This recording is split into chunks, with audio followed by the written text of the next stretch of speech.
Momento de la primera nota, estamos en comunicación con un amigo de la casa, el doctor Carlos María Facal, abogado, especialista en materia de riesgos del trabajo. Carlos, buenos días, Fernando te saluda. Buenos días, Fernando, buenos días, Marcelo, ¿cómo están ustedes? Bien, bien, un gusto estar charlando contigo, hacía bastante que no te teníamos ahí en el micrófono. Y bueno, esta semana se conoció el decreto de necesidad de urgencia 39/21, tratando de poner un poco de claridad y extendiendo la cobertura de COVID-19. Si te parece, empecemos hablando de cuán necesario resultaba, ¿no?, este decreto para mantener la cobertura.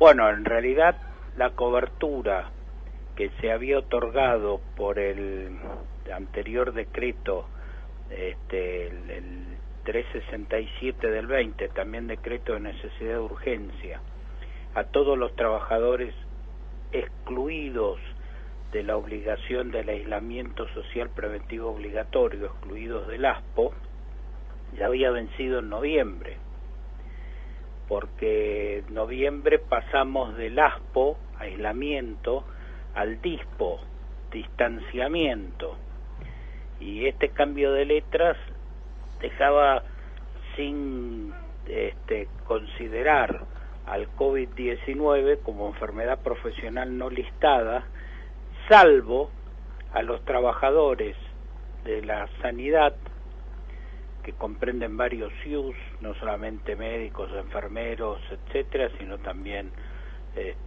recolectores de residuos, personal de laboratorios, etcétera, y al personal de las fuerzas de seguridad, tanto federales como provinciales.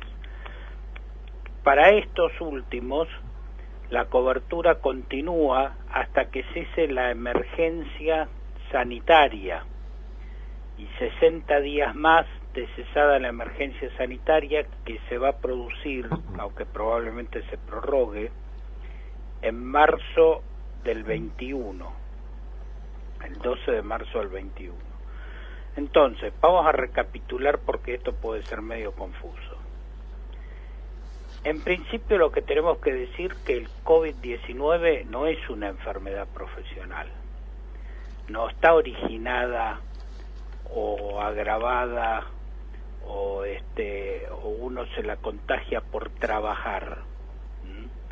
Entonces, no está dentro de las enfermedades profesionales listadas. Pero el gobierno, hace un año, buscó la vuelta para considerar en algunos casos que presuntivamente es una enfermedad profesional no listada. Y para quienes lo consideró así presuntivamente mientras duraba el ASPO, para todos los trabajadores esenciales excluidos del aislamiento, los que tienen que ver con la producción y distribución de alimentos y otras actividades que poco a poco fueron ampliándose. Para estos trabajadores había una presunción de que si contraían el COVID-19 era debido al trabajo, y la RT no podía negar las prestaciones hasta el alta médica. Y en ese momento había que iniciar un procedimiento ante la Comisión Médica Central para que se declarara que el COVID-19 contraído por esa trabajadora o por ese trabajador era exclusivamente y directamente relacionado con sus tareas. A ver, ahí teníamos principio de prueba a favor, por llamarlo de alguna forma, pero había otros trabajadores que debían demostrar. Estos eran los que debían demostrar. Okay. Los excluidos por actividades esenciales del ASPO. Había otro grupo de trabajadores, los del artículo 4 de este decreto 360, de 367, este decreto de necesidad de urgencia, que no debían demostrar. Los trabajadores de sanidad, y posteriormente se agregaron los trabajadores de las fuerzas de seguridad federales y provinciales, ¿no? Bien. Estos trabajadores también tenían una presunción, pero esa presunción no necesitaba prueba posterior.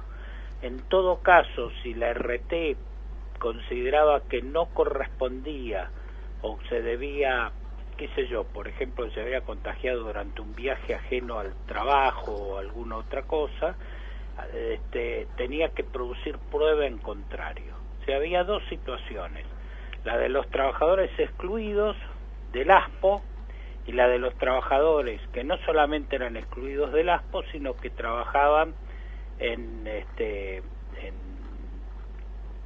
empresas, organizaciones de salud, de recolección de residuos, de fuerza de seguridad, etcétera. Había una serie de SIUS listados que si contraían el COVID-19 se presumía, salvo prueba en contrario, que era debido al trabajo.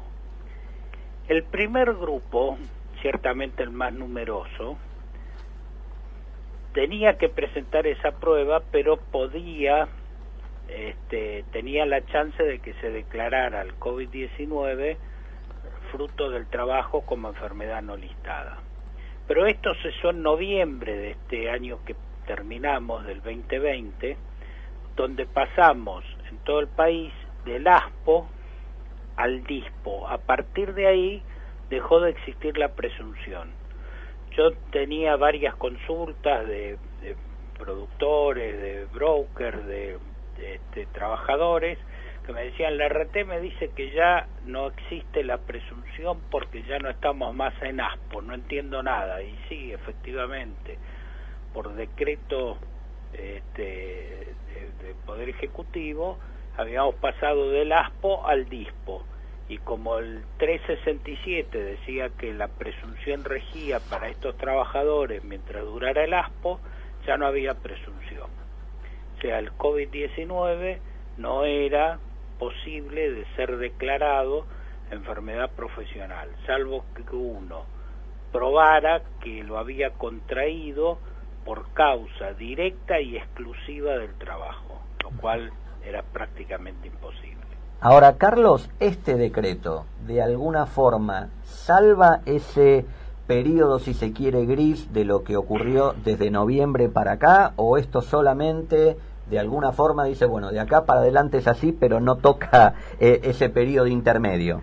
Para mí, lo hace para adelante. Fijémonos que dice exactamente la letra del decreto. Dice, por el término de 90 días, contados a partir de la vigencia del presente decreto, la enfermedad COVID-19 producida por el virus SARS-CoV-2 se considera presuntivamente una enfermedad de carácter profesional no listada en los términos del apartado 2, inciso B, bla, bla, bla, bla, respecto de la totalidad de los trabajadores y las trabajadoras dependientes, incluidas e incluidos en el ámbito de aplicación personal de la ley 24.557 sobre riesgos del trabajo y que hayan prestado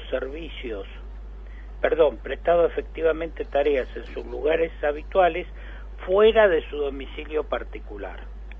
Es decir, desde la vigencia del presente decreto, el 39 del 2021, por 90 días más se restablece la presunción de que el COVID-19 es enfermedad profesional no listada para todos los que trabajan fuera de su casa, concurriendo a distintos lugares de trabajo. Pero no salva el bache entre noviembre y enero. Entonces te hago una consulta. La vez anterior, después del decreto del 367, la Superintendencia de Riesgos, la resolución 38, fue la que terminó de alguna forma de redondear el marco legal de cobertura y dar mejor encuadre a las cosas. Tal vez debería la Superintendencia de Riesgos sacar una resolución de alguna forma, como digo, terminando de redondear el marco legal de este decreto y tal vez salvando esa situación. No, yo creo que no lo puede salvar la Super. Fíjense que estos no son decretos del PEM, son decretos de necesidad de urgencia, es decir, tienen carácter de ley. Fíjense que la ley de riesgos del trabajo, hagamos un poco de historia, o de prehistoria si quieren. La ley de riesgos del trabajo establecía que solo se considerarían enfermedades profesionales a las listadas. En el año 2000, el gobierno de la Rúa saca un decreto de necesidad de urgencia que abre relativamente el listado. Dice, bueno, está bien, son las listadas, pero si alguien considera que contrajo una enfermedad que no está listada, pero que se debe directa y exclusivamente, sin concausa, sin ningún otro factor ajeno al trabajo, directa y exclusivamente del trabajo, tiene que hacer un procedimiento ante las comisiones médicas, y la Comisión Médica Central podrá declarar en el caso concreto que eso es una enfermedad profesional no listada. Nadie lo usaba eso, pero abrió la figura. Cuando el gobierno tenía que resolver si el COVID-19 era enfermedad profesional o no, apeló a esta figura.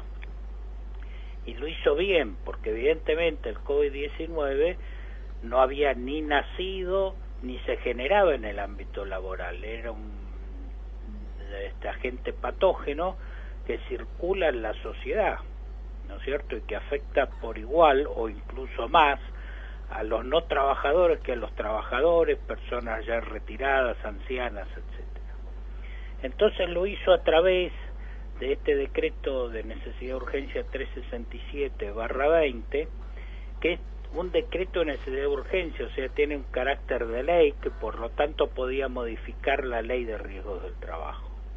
Y crea esas dos situaciones, la que hay una presunción, pero deberán probarlo ante la Comisión Médica Central, que son todos los trabajadores esenciales excluidos del ASPO, y una segunda situación de algunos trabajadores que están especialmente expuestos al virus, como son obviamente los trabajadores de la sanidad y otros, esos SIUS listados en la resolución 38, que dice, para estos hay que producir prueba en contrario, no necesitan probar nada.